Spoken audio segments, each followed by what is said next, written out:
வணக்கம் தமிழ் நெஞ்சங்களே. நாம பொன்னியின் செல்வன் வரலாற்று தொடர பாகம் 1ல இன்னைக்கு 5வது அத்தியாயத்துல இருந்து 7வது அத்தியாயம் வரல பார்க்க இருக்கிறோம். முதல்ல 5வது அத்தியாயத்துல என்ன நடக்க போகுது அப்படின்னா, அந்தப்புறத்துக்கு, அதாவது சம்புவரையரோட மாளிகையில கந்தவேலன் அவரோட வந்தியத்தேவனோட நண்பன் கந்தவேலனை வந்து அந்தப்புறத்துக்கு கூட்டு போய் அந்தப்புறத்தில் இருக்கக்கூடிய தன்னுடைய தாயார்கிட்ட வந்தியத்தேவன் அறிமுகப்படுத்தி வச்சான். வந்தியத்தேவன் வந்து கந்தமாறவேலனோட அம்மா காலில் விழுந்து ஆசீர்வாதம் வாங்கிட்டு வெளியில வந்துட்டான். வெளியில வந்த உடனே கந்தமாறா கந்தமாறா அப்படின்னு ஒரு குரல் கேட்டது. உடனே திரும்பி பார்த்தான் கந்தமாறன். வந்தியத்தேவா, ஒரு நிமிஷம் இங்கே இரு, அம்மா கூப்பிடுறாங்க, என்னன்னு தெரியல, நான் போயிட்டு வரேன்னு சொல்லிட்டு உள்ள போனான். அந்தப்புறத்து உள்ள மீண்டும் போனான். அந்தப்புறத்து வெளியிலேயே நிற்கிறான் நம்ம வந்தியத்தேவன். உள்ள ஒரே பெண்கள் எல்லாம் கேலி பண்ணி கிண்டல் பண்ணி ஏதோ சிரிக்கிற மாதிரி சத்தம் கேட்டுது.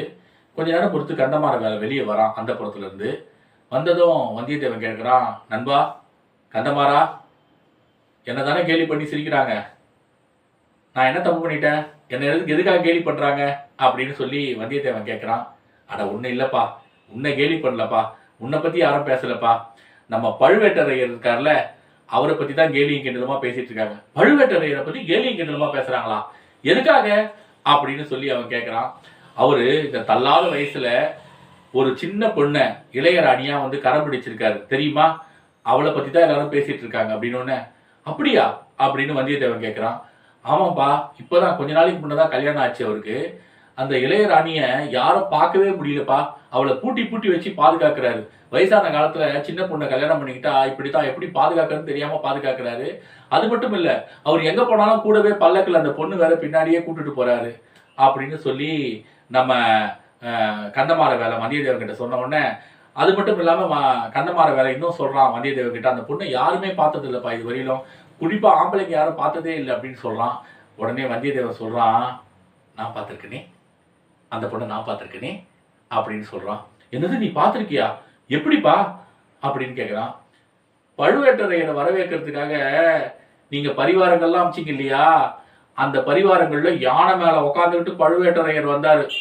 பின்னாடி பல்லக்கில் அந்த பொண்ணு வந்தா. என்னன்னு தெரியல, திடீர்னு அந்த பல்லக்கில் இருக்கக்கூடிய திரை சீலை அப்படியே விளக்குனா. அவ என்ன பார்த்தா, நான் அவளை பார்த்தேன், அப்பதான் நான் அவளை பார்த்தேன் அப்படின்னு சொன்னதும், என்னப்பா நீ, எப்படிப்பா நீ மட்டும் அவளை பார்த்துட்ட அப்படின்னு சொன்னதும் கந்தமாறவேலன் கிட்ட வந்தியத்தேவன் சொல்றான், நீங்க சாதாரணமான ஆளா பழுவேட்டரையருக்கு பரிவாரங்கள்லாம் அனுப்புவீங்க அவரை வரவேற்கிறதுக்கு, என்ன வரவேற்கிறதுக்கு எப்படி வரவேற்றீங்க பத்தியா, என்னை வழி விடாம வரவேற்றீங்க அப்படின்னு சொன்ன உடனே கந்தமாறவேலன் சொல்றான், ஒரு வீரனுக்கு இப்படிதான்ப்பா வரவேற்கணும், நாளைக்கே நீ என் தங்கச்சி கட்டிக்கிட்டு மாப்பிள்ளையா வந்தீங்கன்னா அதுக்கு எப்படி வரவேற்பு கொடுக்கணும்னு எங்களுக்கு தெரியும் அப்படின்னு கந்தமாறவேலன் சொல்றான். சொன்னதும் கந்தமாறவேலன் மேலும் கேட்குறான் நம்ம வந்தியத்தேவனை பார்த்து, ஏன்பா ஆர்வமா கேட்குறான், ஆவலா கேட்குறான், அந்த பொண்ணு எப்படிப்பா இருந்தா அப்படின்னு கேட்குறான். அவ தமிழ்நாட்டு பொண்ணு மாதிரி இருந்தாளா இல்லை கேரளத்து பொண்ணு மாதிரி இருந்தாளா அப்படின்னு கேட்குறான். உடனே நம்ம வந்தியத்தேவன் சொல்றான், அவ காஷ்மீர் தேசத்து பொண்ணு மாதிரி இருந்தா, அப்படி ஒரு அழகு அப்படின்னு சொல்லி நம்ம வந்தியத்தேவன் சொல்றான். உடனே வந்தியத்தேவன், கந்தமாறா அங்க என்ன சத்தம் கேட்குது, ஏதோ சத்தம் கேட்கல அப்படின்றான். உடனே கந்தமாறன் சொல்றான், அங்க கூத்து ஆரம்பிக்க போதுப்பா, குறவை கூத்து அப்படின்னு சொல்றான். அப்படியா, கந்தமாறா நான் கூத்த பார்த்ததே இல்லப்பா, பாப்பா போய் பார்க்கலாம் அப்படின்னு சொல்றான். கந்தமாறனும் வந்தியத்தேவனும் கூத்து பார்க்க போறாங்க. நாமளும் போய் கூத்து பார்க்க முடியாது, கூத்து எப்படி நடக்குதுன்னு பார்க்கலாம் வாங்க. அரண்மனை சுவரும் மதில் சுவரும் சேர்ற இடத்துல நல்ல வெள்ளை மணல் அப்படி விரிச்ச இடத்துல அந்த முற்றத்தில் கூத்து மேடை, வெளிச்சத்துக்கு குத்து விளக்கு, தீவர்த்தி, அதாவது தீவர்த்தின்னு சொல்லுவாங்கள்ல, தீவர்த்தி, அது ஏற்றி வச்சுருந்தாங்க. கோழி மாதிரியும் மயில் மாதிரியும் அன்னம் மாதிரியும் ஓவியங்கள் வரைஞ்சி வச்சுருந்தாங்க. சென்னல் பொறி, மஞ்சள், தன அரிசி இதில் வந்து அலங்காரம் பண்ணி வச்சுருந்தாங்க. இப்போல்லாம் கல்யாண வீடுகளெல்லாம் டிஜே போட்டாங்கன்னா எப்படி புகை வருது, அந்த மாதிரி அகில் புகை போட்டு வச்சுருந்தாங்க. கம கம கம கமன் நறுமணம். முக்கிய பிரமுகர்கள் பழுவேட்டரையர் தலைமையில் கூடியிருக்கக்கூடிய இந்த அரையர்கள் இருக்காங்க இல்லையா, அதாவது சிற்றரசருக்கு சமமானவர்கள் வந்து அரையர்கள்னு சொல்லுவாங்க, அவங்கெல்லாம் வந்து கூடியிருக்கிறாங்க. அவங்க வந்து கூடின உடனே இந்த கூத்தை வந்து ஆரம்பிச்சுட்டாங்க. கூத்தாடுறதுக்கு வந்த பெண்கள் மொத்தம் 9 பேர் வந்தாங்க. நல்ல இறுக்கமான உடை அந்த பெண்கள் அணிந்திருந்தாங்க. அவங்களோட தலையில் கன்னி, கடம்பம், காந்தல், குறிஞ்சி, செவ்வலரி, இப்படி முருகனுக்கு உகந்த பூக்கள் எதுவோ அந்த பூக்களெல்லாம் அவங்க தலையில் சூடியிருந்தாங்க. அந்த 9 பெண்களும் அவங்க கையில் கிளி ஒன்றத்தை ஏந்தியிருந்தாங்க. கூத்துக்கு என்ன தெரியுமா மியூசிக் ஓடிச்சு அந்த 10ஆம் நூற்றாண்டில்? பறை, பறை ஓசை ஒன்றும், குழல், நல்ல புல்லாங்குழலோட ஒளி ஒன்றும். கூத்து எப்படி இருந்தது தெரியுமா? இன்னைக்கு பாஷையில், இன்னைக்கு மொழியில் சொல்லணும்னா வெறித்தனமான பர்ஃபார்மன்ஸாக இருந்தது அந்த கூத்து. அந்த கூத்துக்கு நடுவில் திடீர்னு வந்தியத்தேவன் வந்து பார்க்குறான், மதில் சவுத்து மேலே நம்ம ஆழ்வார்க்கடியான் இருக்கான் இல்லையா, அவனோட தலையை வெட்டி யாரோ வச்சிருக்கிறாங்க. அப்படியே வெட்டுப்பட்ட தலை. பார்த்தவொன்னு அப்படியே திடுக்கிட்டு போகிறான் வந்தியத்தேவன். உடனே கண்ணை கசக்கிட்டு திரும்ப பார்க்குறான், அந்த தலையே காணோம்.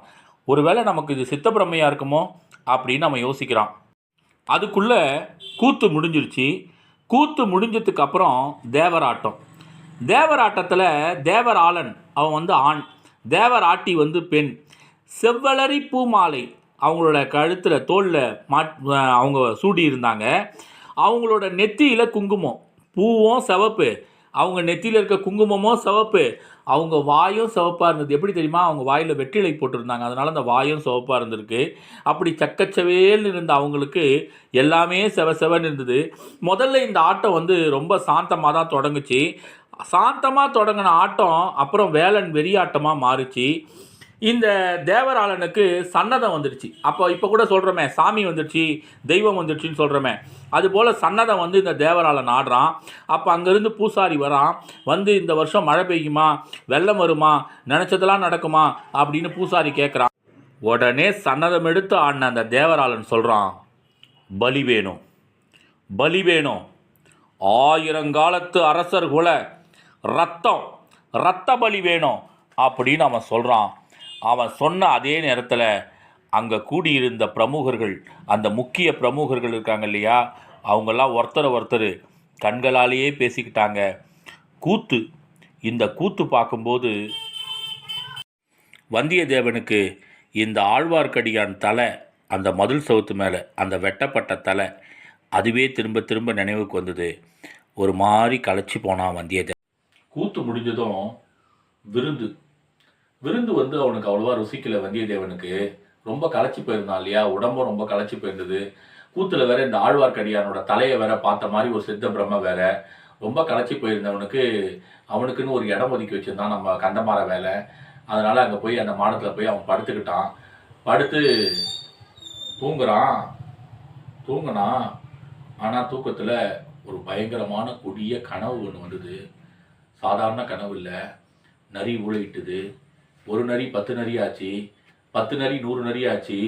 நரிகள்லாம் ஒரு சேர ஊழையிடுது. ஊழையிட்ட நேரத்தில் அப்படியே திரும்பி பார்க்குறான்.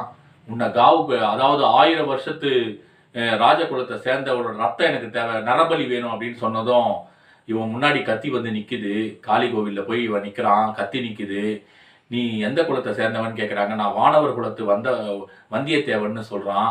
அப்படியா, என்னோட ராஜ்யம் வந்து அழிஞ்சு போச்சுன்னு சொல்கிறான். அப்போ ஒன்று நான் காவு வாங்க மாட்டேன்னு சொல்லி முடித்ததும் அப்படி திரும்பி பார்க்குறான். கண்ணன் பாட்டை கேட்குது, கண்ணன் கோயில் வருது, ஆழ்வார்க்கடியான் இருக்கான். ஆழ்வார்க்கடியானோட தலை மட்டும் தனியாக இருக்குது. திரும்ப அப்படியே கண்ணை விழித்து பார்க்குறான். தூக்கம் கலைஞ்சி போச்சு. அப்படியே கண்ணை விழித்து பார்த்ததும் திரும்ப அந்த மாளிகையினோட மதில் சவுத்து மேலே ஆழ்வார்க்கடியானோட தலை கிடக்குது. ஆனால் வெட்டப்பட்டு இல்லை. நல்லா கண்ணை கசக்கி பார்க்குறான். ஆழ்வார்க்கடியானோட தலையே தான், ஆனால் வெட்டப்பட்டு இல்லை. அவன் தலை மட்டும் அந்த மாடத்தை அந்த செவுத்து மேலே வச்சு எதையோ பார்க்குறான். அவன் கண்ணு பார்க்குற திசையை நம்ம வந்தியத்தேவனை பார்க்குறான். பார்த்துட்டு உடனே இவன் வந்து நம்ம நண்பன் கந்தமார வேலனுக்கு ஏதோ துரோகம் செஞ்சு வந்திருக்கான், இவன் பொல்லாதவன் சொல்லி நினச்சிக்கிட்டு தன்னோட அறையில் வாளை எடுத்து சொருகிக்கிட்டு வேக வேகமாக நடந்து போகிறான். அவன் கண்கள் பார்க்கக்கூடிய திசையை நோக்கி அவன் என்ன பார்க்குறான் அப்படின்னு சொல்லி மாடத்து மேலே நின்றுக்கிட்டு நம்ம வந்தியத்தேவனும் பார்க்குறான். பழுவேட்டரையரோட தலைமையில் அங்கே வந்திருக்க அரையர்கள், சிற்றரசர்கள் எல்லாரும் கூடியிருக்கக்கூடிய அந்த இடத்துல அந்த நடு ராத்திரியில் ஒரு கூட்டம் நடக்குது. அது என்ன கூட்டம்? வாங்க போய் பார்க்கலாம். அரசுரிமை பற்றி பேசுகிறாங்க. இன்றைக்கி நாட்டில் நடக்கிற பிரச்சனை தான். ஒரு ராஜாங்கத்தில் இருக்க ஒரு ஆளுக்கு வந்து உடம்பு சரியில்லை, உடம்பு முடியல, இறந்து போகிற ஒரு சூழலில் இருக்கிறாங்கன்னா அடுத்தது அந்த ராஜாங்கத்தை ஆள்றது யார் அப்படிங்கிற பிரச்சனை இந்த 21ஆம் நூற்றாண்டில் மட்டும் இல்லை 10ஆம் நூற்றாண்டிலே இருந்திருக்குது. பழுவேட்டரையர் தலைமையில் அதுக்காக தான் வந்து இந்த கடம்பூர் சம்புவரையரோட மாளிகையில் வந்து எல்லாரும் கூடியிருக்கிறாங்க. பழுவேட்டரையர் தான் முதல்ல பேச ஆரம்பிக்கிறாரு. நம்மோட மகாராஜா சுந்தர சோழர், பராந்தகர் சுந்தர சோழர் இருக்காரு, அவர் உடல்நிலை வந்து ரொம்ப மோசமாக இருக்குது, அடுத்தது யார் ராஜாங்கத்தை ஆள்றதுன்னு கேட்குறாரு. உடனே கூட்டத்தில் இருக்கவங்கலாம் வைத்தியருங்க என்ன சொன்னாங்கன்னு கேட்குறாங்க. வைத்தியருங்க வந்து காலம் தாழ்த்தலாம், ஆனால் வந்து சொல்ல முடியாதுன்னு சொல்லிட்டாங்க, அவரோட உடல்நிலையை சொல்லிட்டாங்க. ஜோசியர்களும் வந்து கை விரிச்சிட்டாங்கன்னு நம்ம பழுவேட்டரையர் சொல்கிறாரு. உடனே மழுவூரார் என்ன பண்ணுறாரு, எழுந்து நம்மளோட பட்டத்து இளவரசன் ஆதித்த கரிகாலன் இருக்காரே அடுத்தது ராஜ்யத்தை ஆள்றதுக்கு அப்படின்னு சொன்னதும் பழுவேட்டரையருக்கு ரொம்ப கோபம் வந்துடுச்சு. யாரை கேட்ட ஆதித்த கரிகாலனுக்கு வந்து பட்டம் கட்டினாங்க, நம்மளை யோசனை கேட்டாங்களா அப்படின்னு சொன்னதுக்கு உடனே மழுவூரார் சொல்கிறாரு, செம்பியன் மாதேவியையும் நம்ம இளைய பிராட்டி செம்பியன் மாதேவி ஆகிய பெரிய பிராட்டியையும் இளைய பிராட்டி குந்தவை பிராட்டியையும் யோசனை கேட்டு தானே செஞ்சாங்க அப்படின்னு மழுவூரார் சொன்னதும் எல்லாரும் சிரிக்கிறாங்க. நம்மளை கேட்கலன்ட்டு நம்ம சொல்ல முடியாது, அவங்களெலாம் கேட்டு தானே செஞ்சாங்கன்னு சொன்னதும் எல்லாரும் சிரிக்கிறாங்க கூட்டத்தில். உடனே கோபம் வந்துடுச்சு பழுவேட்டரையருக்கு. சிரிங்க, நல்லா சிரிங்க. இன்றைக்கி சன்னதம் ஆனானே, தெய்வம் ஆனானே, தேவரால் அவன் என்ன சொன்னான், 1000 வருஷத்து ராஜவம்சம் நரபலி கேட்டான், என்ன பலி கொடுத்துருங்க பேசாமல், நீங்கள் எல்லாம் ஆளுக்கு ஒவ்வொருத்தர் கத்தியால் ஒரு போடு போட்டிங்கன்னா நான் பலியாயிடுவேன் அப்படின்னு சொல்லி அவர் கோவப்பட்டு பேசின உடனே எல்லாரும் அமைதியாயிட்டாங்க. 100 வருஷத்துக்கு முன்னே அவர் சொல்கிறார், பழுவூரார் சொல்கிறார், 100 வருஷத்துக்கு முன்னே முத்தரையரை வென்று இந்த விஜயாலய சோழன் வந்து இந்த தஞ்சாவூரை வந்து கைப்பற்றினார். திருப்புறம்பியம் போரில் பல்லவனுக்கு துணை செஞ்சு பாண்டியனை விரட்டினார். இப்படியெல்லாம் வளர்ந்த சோழ ராஜ்யம் இது. இன்றைக்கி தெற்கில் இருக்கக்கூடிய ஈழமோ கலிங்கமோ வடக்கில் இருக்கக்கூடிய ரெட்டமண்டலமோ கலிங்கமோ நமக்கு ஏன் பணியில், அதுக்கெல்லாம் காரணம் யார், இந்த 2 பேர் தான். யார் அந்த 2 பேர், இந்த சுந்தர சோழரோட 2 பசங்க. அதாவது முதல் இளவரசன் மூத்த இளவரசனாக இருக்கக்கூடிய ஆதித்த கரிகாலன், அவர் தான் வடதிசை சேனாதிபதி. தென் திசை சேனாதிபதியாக இருக்கிறது அருண்மொழிவர்மன் ராஜராஜ சோழன். இவங்க 2 பேர் தான் காரணம் அப்படின்னு சொல்லி அவர் சொல்கிறார். அவங்க பணியாததுக்கு இவங்க தான் காரணம் அப்படின்னு சொல்கிறார். உடனே கூட்டத்தில் இருந்தவங்க சொல்கிறாங்க, இந்த வடதிசை சேனாதிபதியாக போனாரே ஆதித்த கரிகாலன், அவர் எங்கன்னா கலிங்கத்து மேலே போர் எடுத்தாரா, ரெட்டமண்டலத்துக்கு போய் போர் போட்டாரா, இல்லையே, அவர் போய் காஞ்சிபுரத்தில் உட்காந்துக்கிட்டார். காஞ்சிபுரத்தில் உட்காந்துக்கிட்டு என்ன பண்ணார், போர் புரிய போனவர் பொன் மாளிகை கட்ட ஆரம்பிச்சிட்டார். பொன் மாளிகை கட்டுறது நியாயமா, வாழ்கிறதுக்காக பொன் மாளிகை கட்டலாமா? எவ்வளவோ போரில் வென்ற இவங்களுடைய முன்னோர்கள் இருக்கிறாங்க இல்லையா, பராந்தக சோழர், அவர் கூட சிதம்பரம் நடராஜர் கோயிலுக்கு தான் பொற்கூறு தந்தாரோட தவிர தான் வாழ்கிறதுக்கு வந்து பொன் மாளிகை கட்டலை. ஆனால் இந்த ஆதித்த கரிகாலன் வந்து தான் வாழ்கிறதுக்கு பொன் மாளிகை கட்டிகிட்டு இருக்காரு. இதனால் என்ன ஆகுது, நம்ம சோழ சாம்ராஜ்யத்தில் இருக்கக்கூடிய கஜானா இருக்கக்கூடிய பணமெல்லாம் காலி ஆகுது. பொண்ணு பொருள் வைரம் வைடூரியம் எல்லாத்தையும் போட்டு இந்த பொன் மாளிகை கட்டிக்கிட்டு அவர் சுகமாக வாழ்கிறாரு. இதனால் நம்ம நாட்டுக்கு என்ன பலன், நாட்டுக்கு ஒரு பலனும் இல்லையே அப்படின்னு சொல்லி ரொம்ப கோபமாக ஒவ்வொருத்தரும் பேசுகிறாங்க. அது மட்டும் இல்லை, நம்ம ராஜா சுந்தர சோழரை அங்கே வர வைக்கிறதுக்காக யார் மூலமானா ஓலை கொடுத்து அனுப்புகிறாரு இந்த ஆதித்த கரிகாலன். இது எந்த விதத்தில் நியாயம், எப்படியாவது தந்தையை வந்து அங்கே கூட்டணுன்னு அவர் பார்க்குறாரு அப்படின்னு சொன்னதும், அந்த கவலை உங்களுக்கு வேணாம், பழுவேட்டரையர் சொல்கிறார், அந்த கவலை உங்களுக்கு வேணாம், ஓலை எடுத்துகிட்டு வந்த ஒவ்வொருத்தரையும் நாங்கள் பிடிச்சிட்டோம், எங்களை மீறி யாரும் மகாராஜாவை பார்த்துட முடியாது சுந்தர சோழரை.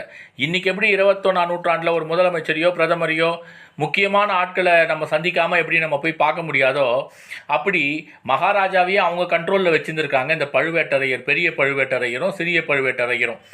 இதையெல்லாம் மீறி தஞ்சாவூரில் படைத்தலைவனாக என்னோட தம்பி இருக்கான், அதாவது சின்ன பழுவேட்டரையர், அவனை மீறி தான் எவனாவது வந்து ஓலை கொடுக்க முடியும். எவனோ போய் சுந்தர சோழரை மகாராஜாவை போய் பார்த்துட முடியாது, அந்த கவலை உங்களுக்கு வேண்டாம் அப்படின்னு சொல்லி தீர்க்கமாக வந்து பழுவேட்டரையர் சொல்கிறாரு. உடனே ஜனமெல்லாம் அங்கே கூடியிருந்த அரையர்கள் எல்லாம் சந்தோஷப்படுறாங்க, சிற்றரசர்கள் எல்லாம் சந்தோஷப்பட்டு பழுவேட்டரையர் வாழ்க பழுவேட்டரையர் வாழ்க அப்படின்னு குரல் கொடுக்குறாங்க. இந்த சூழலில் வந்து இன்னொரு விஷயத்தையும் பழுவேட்டரையர் சொல்கிறாரு. வடதிசை சேனாதிபதியாக போன ஆதித்த கரிகாலன் ஒரு பக்கம் பொன் மாளிகை கட்டி நாட்டில் இருக்கக்கூடிய கஜானாவில் இருக்கக்கூடிய பணத்தெல்லாம் அழிக்கிறான், அது ஒரு பக்கம். அது மட்டும் இல்லாமல் இந்த தென் திசையில் ஈழத்துக்கு படையெடுத்து போனார் அருண்மொழிவர்மன், அந்த சுந்தர சோழருடைய இரண்டாவது மகன், இளைய இளவரசன், அவர் என்ன பண்ணுறாரு, காலங்காலமாக நம்ம நாட்டில் என்ன நடக்கும், ஒரு நாட்டு மேலே படையெடுத்து போனோம்னா அந்த நாட்டில் இருக்கக்கூடிய செல்வத்தை வச்சு அந்த நாட்டில் இருக்கக்கூடிய உணவு பண்டங்கள் எல்லாம் எடுத்து தான் நம்ம வீரர்கள் சாப்பிடுவாங்க. அப்படி தான் நடக்கும். அந்த நாட்டில் இருக்கக்கூடிய செல்வங்கள் எல்லாம் கவர்ந்து நம்ம நாட்டுக்கு எடுத்து வந்து போடுவோம். ஆனால் இந்த அருண்மொழிவர்மன் என்ன பண்ணுறாரு, நம்ம நாட்டு படை வீரர்கள் ஈழத்தில் போய் இலங்கையில் போய் சண்டை போடுறதுக்கு இங்கேருந்து உணவெல்லாம் அனுப்புன்னு சொல்கிறாரு. இங்கேயே உணவு பஞ்சம் வந்துடும் போல இருக்கு. ஆக தனத்துக்கும் பஞ்சம் வந்துடும், பணத்துக்கும் பஞ்சம் வந்துடும், உணவுக்கும் பஞ்சம் வந்துடும் போல இருக்கு. இந்த அருண்மொழிவர்மனும் ஆதித்த கரிகாலனும் சொல்கிறது செய்யறது எதுவுமே சரியில்லை அப்படின்னு பழுவேட்டரையர் சொல்கிறார். இதையெல்லாம் மகாராஜா சுந்தர சோழரிடம் சொல்லாமல் நீங்கள் அப்படின்னு ஒருத்தர் பழுவேட்டரையரிடம் சொல்கிறாரு. உடனே பழுவேட்டரையர் சொல்கிறாரு, அவர்கிட்ட சொல்லி என்ன பலன், அவராக எதனா முடிவெடுக்கிறாரா, அவருக்கு சுயமாக சிந்திக்கக்கூடிய அறிவும் ஆற்றலும் இருக்குதா, இல்லை. அவர் ஒன்று அவங்க பெரியம்மா, அவரோட பெரிய அண்ணன் செம்பியன் மாதேவி, அவங்க என்ன சொல்கிறாங்களோ அதை கேட்குறாரு. இல்லைன்னா அவரோட பெண், அவரோட மகள் குந்தவை பிராட்டி, அவள் வாக்கு தான் அவருக்கு தேவ வாக்கு. இப்படி அள்ளி ராஜ்யத்தை விட ரொம்ப மோசமாக கேவலமாக நம்ம போக்கு போய் கொண்டு இருக்குது. நம்மெல்லாம் எத்தனையோ படைகளை சந்தித்தவங்க, எவ்வளோ போர்களை சந்தித்தவங்க, இந்த சோழ ராஜ்யத்தை எப்படியோ காப்பாற்றினவங்க. நாமெல்லாம் போய் இன்றைக்கி கேவலம் ஒரு பொம்பளைங்க கிட்ட போய் நிற்கிறோமே, இதை விட ஒரு கேவலம் இல்லையா அப்படின்னு சொல்லி ரொம்ப கொதித்தெழுந்து பழுவேட்டரையர் பேசணும்னு, ஆமாம், இதை விட அசிங்கம் வேறு எதுவுமே நமக்கு வேண்டாம், பொம்பளைங்க கிட்ட போய் நம்ம நிற்க வேண்டியதாக இருக்குது. இந்த சுந்தர சோழர் எதையுமே சொல்ல மாட்டாரு, இதிலிருந்து எதனாவது ஒரு மாற்றம் செய்யணும், அதுக்கான வழியை நீங்கள் தான் சொல்லணும் அப்படின்னு சொல்லி அங்கே இருந்த கூட்டம் அத்தனையும் பழுவேட்டரையிடம் அவரோட யோசனையை கேட்குறாங்க. அடுத்து என்ன நடக்க போகுது?